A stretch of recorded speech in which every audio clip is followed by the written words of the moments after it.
Well, Newshub can now report that Kiwi teacher Michelle Simpson, one of just 11 New Zealanders in Sudan, has made it out of the war-stricken country. Michelle and her South African husband Paul told Alice Wilkins their evacuation was no thanks to the nearest New Zealand embassy, but instead the owners of the international school where they worked. It was a journey that took the couple almost 4 days and was not without risk, but they finally made it to the safety of neighbouring Egypt. Kiwi Michelle Simpson was desperately looking for a way out of Sudan. And after 10 days of sheltering from the relentless fighting, it finally came.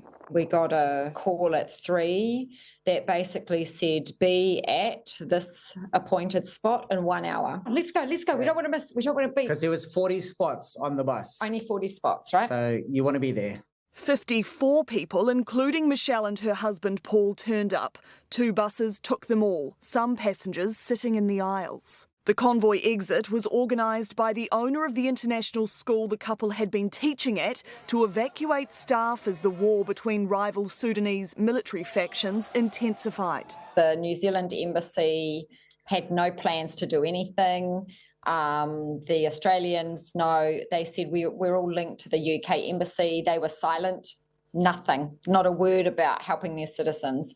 So we were like, right, no one's helping us, we've got to help ourselves. But getting on board a bus was just the beginning. The journey to the Egyptian border normally takes around 20 hours. This trip took 72. The problem, lots of passport checks at military stops, the first few by the paramilitary group, the Rapid Support Forces. They were quite aggressive. They had their guns and they just kind of they're just hanging them like toys. And even when the convoy got out of Khartoum, there were new threats. We are now stopped at a checkpoint and we've just had to pay some bribe money for an escort to get us through the next stretch of the road. And just for good measure, there were some gunshots fired into the air. So now I'm sitting in the aisle of the bus.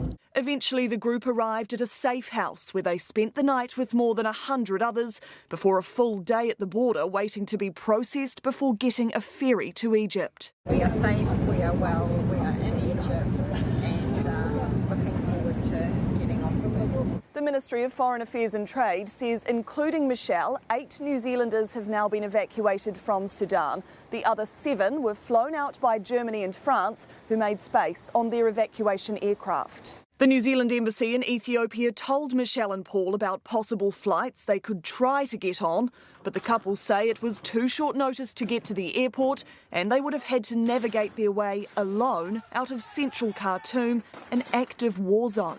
I think there's something to be said for embassies or governments taking another look at how they help people in these kinds of situations. Despite now only having a backpack worth of belongings, the pair say they are lucky and they feel for the Sudanese people who can't get to safety. I've never been as scared as what we've been through. Yeah, and that will take time. Like today, you started to, we're exhausted now because our bodies have realised, hey, we're in a space where we're not afraid anymore.